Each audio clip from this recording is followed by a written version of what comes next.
I'm sorry for the dark circles under my eyes. I don't know how well we can see them, but they're there. I feel fine. It doesn't feel like I have a cold, allergies, or a lack of sleep, but this is the day that I have to record, so we're gonna have to deal with it.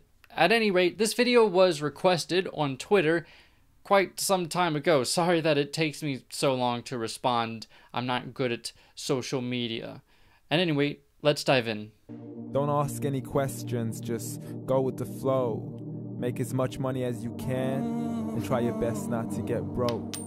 Copy everything you see on the TV, from the hairstyles to the clothes, and don't think too often, just do exactly as you're told. Okay, so starting off, it's kind of interesting. He's saying, don't go with the flow. You don't have to think like everyone else, or at least that's what's implied. But he's essentially saying, don't think or act the way everyone else is thinking or acting. Just think and act the way that my group wants you to think and act. It's kind of an interesting concept to me. I don't know. And if you ever get confused, then just turn towards the alcohol. You'll still hear your thoughts. Then just turn up the radio as you learn to live a lifestyle of drugs, sex, and rock and roll. I'm more of a fan of metal and alternative rock myself, and yeah, I do agree that hard drugs are bad, but I mean, we can still try to make our lives enjoyable. I mean, I guess it can suck, but I don't really have any sort of existential dread. But in all honesty, I just need to know, is there more to the cycle than growing and getting old? Living and dying just to leave behind a happy home and a whole lot of property that somebody else is going to own? No, not really. I mean, in the grand scheme of things, no individual has any sort of purpose other than to continue their species. I mean, that's just how it is. I guess it sucks if you're used to thinking that there's a higher purpose or whatever, but I don't. I just think that that's the way it is. I just really need to know before the casket's closed, 'cause I'm not willing to gamble with my soul, nor am I ready to take any chances. Okay, I don't think I'm gambling with my soul, or that I'm betting that there's no one out there. But rationally, I don't see any indication that there is any particular deity out there, so I don't believe in him. But, I mean, it's not like you're not taking a chance as well. I mean, if you're Muslim, what if it turns out that the Christians were right? Or the Hindus? Or the Mormons? Well, those are Christians. But you see my point. To me, at least, there's no more indication that Islam is more correct than Buddhism or Jediism. These are just simple life questions, and I'm just searching for some answers. Like, what are we doing here? And what is our purpose? I wouldn't really call that a simple life question. That's actually a pretty deep philosophical question, at least it is for those who care much about it. But to me, it doesn't look like there's any sort of purpose other than to carry on our species, as organisms have for billions of years. How did we get here, and who made us so perfect? You know, for perfect beings, we sure are prone to a lot of conditions and disabilities. I have Tourette's. I wouldn't consider that to be absolutely perfect. And there are several things about the anatomy that could have been done better, like how fragile the neck is, especially in babies, and how food and air goes through the same pipe but needs to go to two different places, which leads to choking. I have genetically inherited primary spontaneous pneumothorax. My right lung just randomly collapsed one day. I wouldn't call my body perfect. Complex may be, but we have better explanations for that than a god did it, and we know who he is and what he wants from us. We have evolution. We observe it to happen, and that can very well cause us to increasing complexity. And how did we get here? Apart from evolution by natural selection, there's also abiogenesis, which probably happened chemically. These are scientific concepts which we understand, except maybe religious folk. And what happens once we go, or is this world all really worth it? questions we don't answer because apparently we don't really have to. There's no purpose to this life and our existence is merely natural. Yeah, pretty much. Sucks, I guess, if you think about it too much, but it's how it is. Then in that case, please let me ask you, did you create yourself or was it somebody else who had fashioned you? The answer to this question is neither. You see, how this actually happened, I don't know if you know about this, but my parents copulated, and in that, they passed down half of their genetic information, which is half of the genetic information in my body now. Now, I don't see any evidence of intelligent design within my body, but there is a lot of evidence of evolution by natural selection, with common ancestry from apes. This is a false dichotomy. I don't understand why it has to be this or this. 'Cause you're a being that's impeccable, faultless, and unparalleled. Faultless? I think not. We are not perfect beings. I mean, think about the wisdom teeth. They hardly grow right in anybody. And unparalleled in what way? You show a picture of a football player, but, you know, there are plenty of animals that are faster than us, plenty of animals that are stronger than us, plenty of animals that are bigger than us. I mean, we have the highest intelligence, maybe, but in pretty much any aspect you can think of, we are pretty paralleled with some other creature. You're a product of supreme intelligence and I'm merely being rational. I don't think so. I have yet to see any sort of indication that I am a product of supreme intelligence. I don't see this intelligence. He isn't very good at communicating with us or showing that he exists. For there isn't a camera on this earth that can come close to the human eye. Well, actually there is, at least in terms of resolution and frame rate.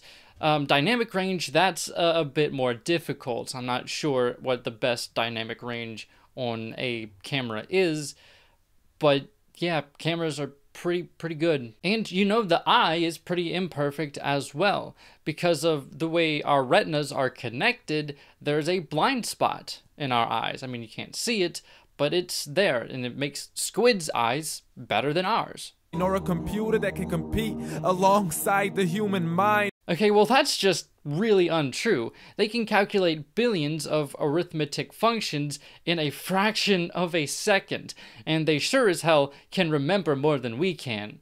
I don't know what you're on to here. And if the whole world was to come together, we wouldn't be able to create a single fly. I guess, possibly, maybe, but that would just be a limit of the technology that we have.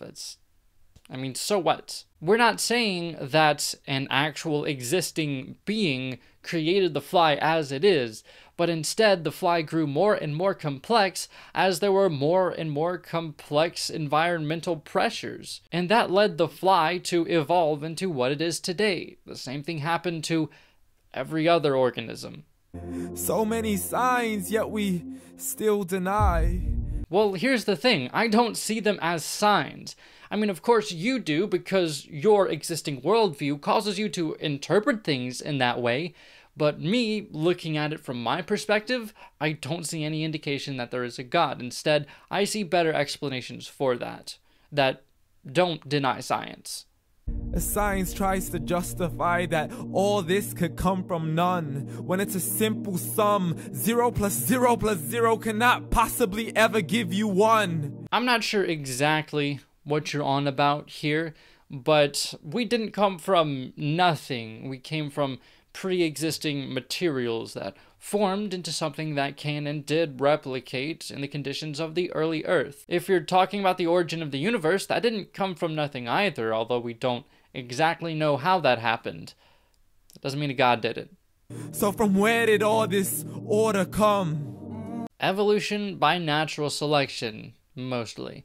Unless you're talking about, like, astronomy, in which case you just don't know about astronomy. I don't feel like explaining that to you. But everything has its origins, a maker, a creator of its own. I mean, the only reason you're watching this video is because somebody had to press upload. Just because we create things today doesn't mean that everything was created in the same way.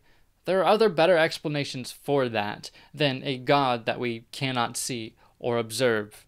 So we can believe in the Big Bang, but I'd rather believe in he who caused it to explode. Allah.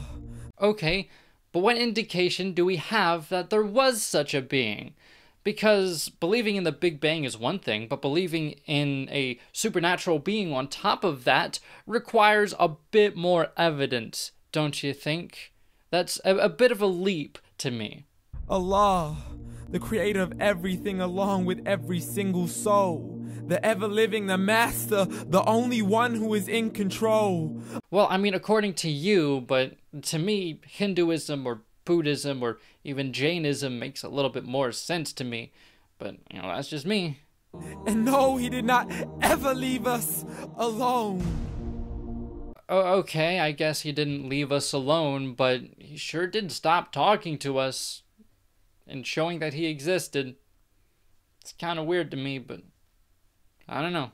Just like every manufacturer, he left us with an instruction manual. The Quran and Islam. Okay, so the Quran and Islam is the instruction manual, okay, but it reads a lot like the Torah and Hebrew Bible and Christian Bible and the Book of Mormon and the Bhagavad Gita and sutras. I mean, when I read the Quran, it really seems like an attempt to establish a system of government based on religion.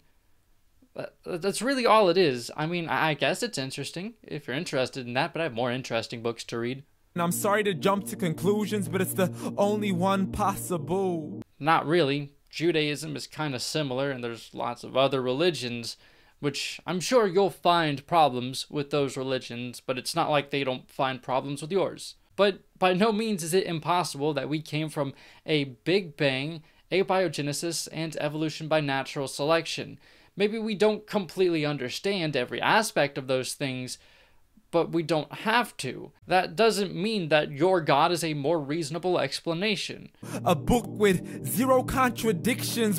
Zero contradictions. Well, that's debatable.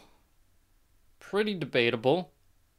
With miracles that are both scientific and historical, all revealed over 1400 years ago. Okay, so now we're going to get into miracle and accurate scientific predictions in the Quran, so strap yourselves in, guys. Like the detailed description of the human embryo. The descriptions of the human embryo and Right, because the word leech is a detailed description, when human embryos at that age actually look more like this. And according to the verse that you cite, human embryos develop as bones, and then flesh develops on those bones, whereas the exact opposite of that is true. Not that embryonic development wasn't already known before the Quran was written. That's besides the point. To the mountains as pegs holding firm the earth below. Mountains are not pegs.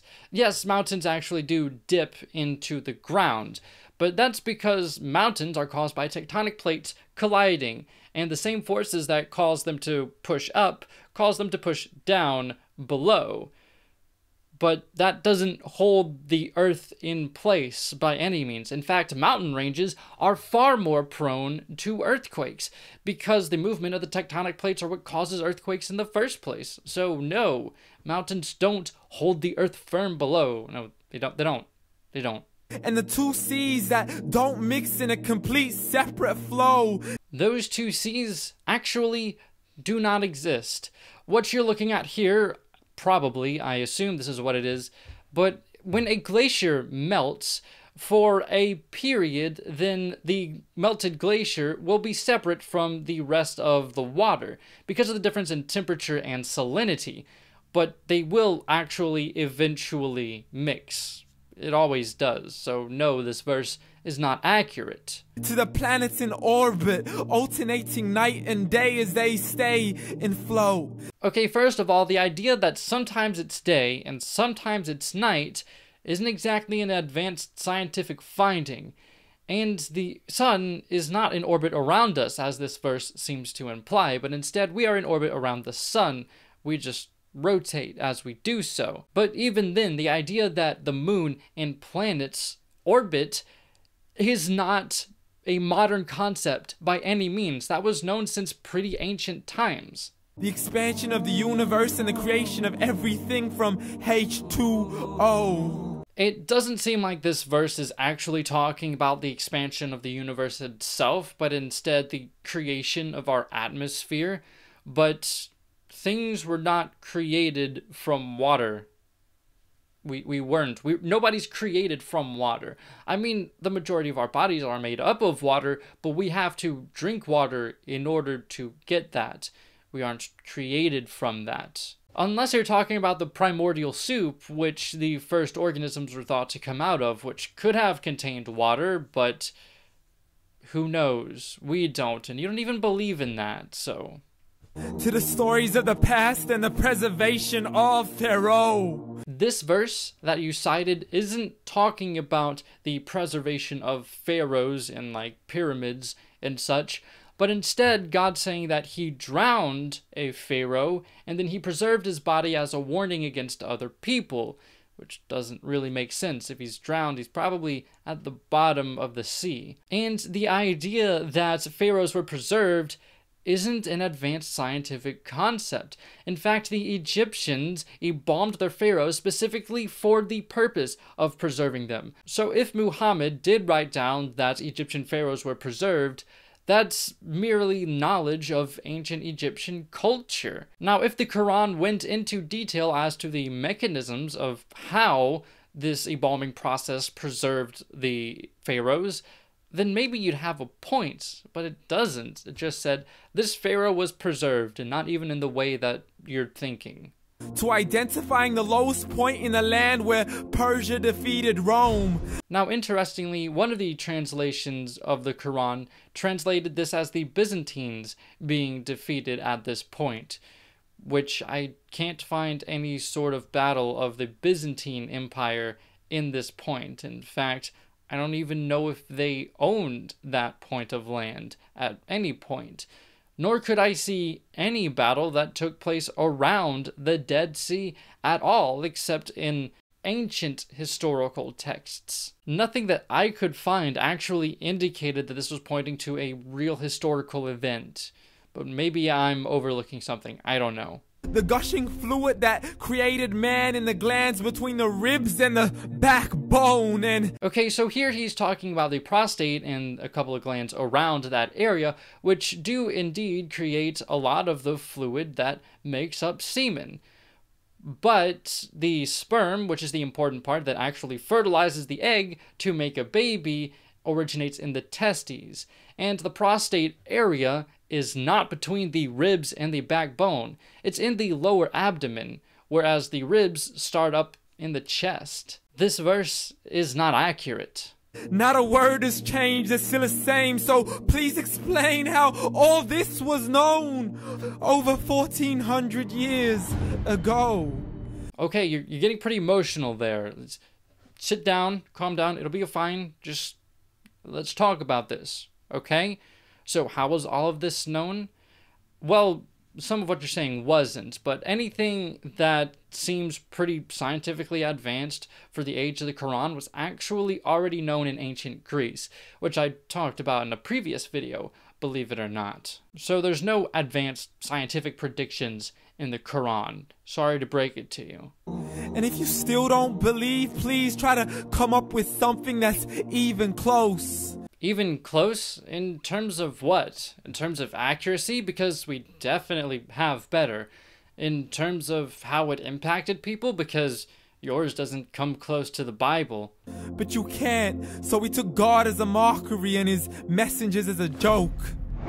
Dismissed his scriptures as legends and tales of the ancient folk as we live life according to our whims, desires, and hopes. I mean, if we don't find religion compelling, then yeah, we're going to live however we want to live. I don't see your point. Saying this life is the only home we will ever know. We will live then die then simply turn to bones. YOLO! Yeah, pretty much. I mean, at the very least, this is the only life that we know that we will have. I'm not going to act like I know what happens in the afterlife, but There's probably nothing there, so there's no real reason to act like it. Correction, after the grass dies, the rain arrives and it regrows, and Allah promises to do the same thing to your very soul and bring you back from your very fingertips to your toes. And that's a nice thought. That really is. It's a nice thought. You know, there is no mortality. There's hope for us in the afterlife. We don't just stop living. I'd like to think that, but I see no reason to. I see no indication. That doesn't seem to be true. And that's kind of hard to think about if you're raised thinking that, hey, this isn't the only life we have. But it is, at least as far as we can tell. As the all-seeing supreme being watches us so close, and we are surely being tested. So believe, for we will surely be resurrected and be brought back to our Lord and account for every single deed as He hands us our books and orders us to read. You yourself are sufficient for your own accountability, so don't be mad at me. You are the one who thought He wouldn't come back to me. I gave you a whole life long to search after me, but you were busy in all that which was temporary, so read. Yes, I do hold myself accountable for my own deeds, even though philosophically that may or may not make sense because we probably don't have free will. Things are probably deterministic. But I don't see any indication that God exists, so I'm not going to believe in Him. If He gets mad at me for that, it's kind of His own fault, really. But after all, according to your religion, God makes people disbelieve and then punishes them for disbelieving. So it's like, what's the point of even trying anyways? God's just going to make me do whatever He wants to make me do. And He keeps getting emotional and keeps telling us to read the Quran, and it's kind of boring. If you start reading the Quran, it doesn't exactly convince you. It's just like, oh, this is a old religious text. It reads like an old religious text. I don't know. But that's going to do it for this video. Thank you for watching, and goodbye.